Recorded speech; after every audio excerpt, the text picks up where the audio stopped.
Good evening, Shalom, Assalamu alaikum. Greeting of peace, everyone. As a continued, our care commitment is educational. So today we're focusing on the Jewish-Muslims relationship. So we are going to go through some similarities. The ancient Hebrew and Arab peoples were generally classified as Semitic people. Those closest to the ancient Hebrews in culture and language were descended from Shem, one of the sons of Noah. Semitic languages, they both share the same Semitic languages, both monotheistic. So both are Abrahamic religions. First Abrahamic religion was Judaism, beginning in the first millennium. The firstborn son of Abraham, Ishmael, considered father of the Arabs. So basically Jews and Muslims are cousins. And also Abraham's second son, Isaac, is considered the father of the Hebrews. Achieving peace. Jews and Muslims achieve heart, body, and mind peace through submission and obedience to God, to one God. Many references to peace that can be found in the Torah and also in the Quran. 50 references to peace in the Quran. So our objective is to invite each one here to join in the pursuit of coalition whereby those who serve the living God of all men, women, and nations might come together on a common ground and in unity, oppose evil, and join hands in the pursuit of the word peace, freedom, justice, and moral values. So if we analyze the Quran, verse 49, 13, O mankind, we created you from a single pair and made you into nations and tribes, so that you may to get to know one another, not that you might despise each other. Verily, the most honored of you in the sight of God is he who is the most righteous of you. So, no one can call himself a Muslim if he does not believe in Moses, or if he does not. So both confirm he was given the Torah and the divine revelation.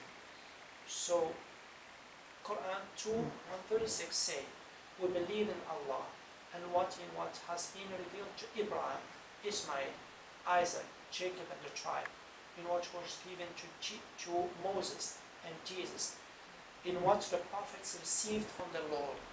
We make not distinction between any of them. Basically, all of them, all the prophets were ambassadors of God, of the same one. So the 9-1 is the 9 all of them. So we ought to respect all of them. We ought to follow all of them. And something come to mind that Jesus, peace be upon him, reported to say, think not that I come to destroy the commandments, but I come to fulfill. So it's a continuation of the same message. So basically Islam is a continuation, the same truth of the same message, throughout history, throughout the same repeated monotheism throughout all the prophets.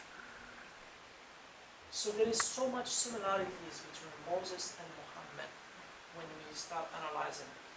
They both had normal birth, no divine conception, both married and have children, both died at normal death, both were prophets and statesmen, both were forced to immigrate in adulthood.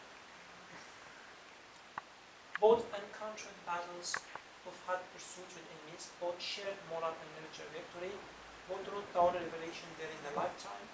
The nature of both their teaching was both spiritual and legal. Both came from the law. So Prophet Muhammad, may peace and blessing be upon him, viewed Jews as people of the book. Both prayed to Jerusalem. Muslim at certain times. Muslims before the commandments come to change it to Mecca. Muslim men are allowed to marry believing Jews. So if we analyze the history of Jews under Muslim rule, we found, aside from the region of Israel and Judah, Jews have lived in the Middle East at least since the Babylonian captivity known as the land of Emir, 597 BCE, about 26,000 years ago. Jews Christian and Zoroastrians carried the status of being people of the book.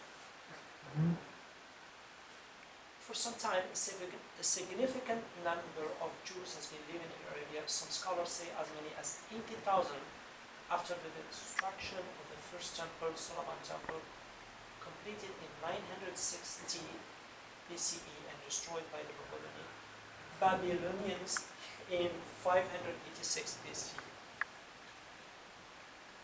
The Constitution of Medina allowed all religion to practice and administer the religion.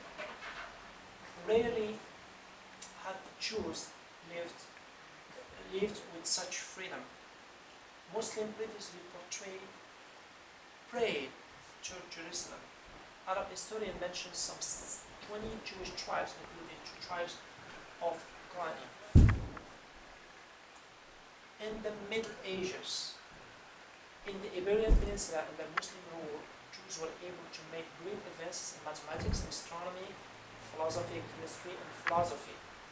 This era was referred to as the Golden Age of Jewish culture in Spain. Basically, most of the Irish rabbis testified to this fact are also historians. So Jewish religious, cultural, and economic life blossomed. The Golden Age is then subject to debate. We have some dates, 711 to 712 after the Muslim conquest of Iberia, 912 the rule of Abdul Rahman III. At the end of the Golden Age is also cited as 1031 when the Caliphate of Cordoba ended, 1066 the date of the Granada massacre, 1090 when the Almoravid invaded, 1100 when the Almoravid invaded. So basically, acceptance and affirmation versus tolerance. After 589, the Christian Visigoth of Hispania persecuted Jews severely, causing Jews to welcome the Muslim, Arab, and Berber conquerors in the 8th century. Religion of law.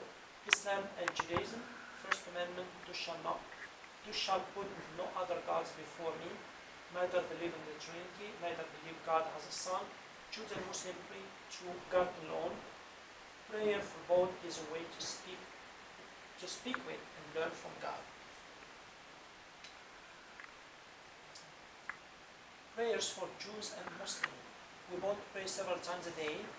Jews have Sakaris, morning prayers, Mensha, afternoon prayers, Al-Marid, evening prayers. Abraham instituted the morning prayer, Isaac instituted the afternoon prayer, Jacob instituted the evening prayer, just some historical background, and Muslims pray 5 times a day as a continuation of the same tradition of all the prophets. More in common than you might think.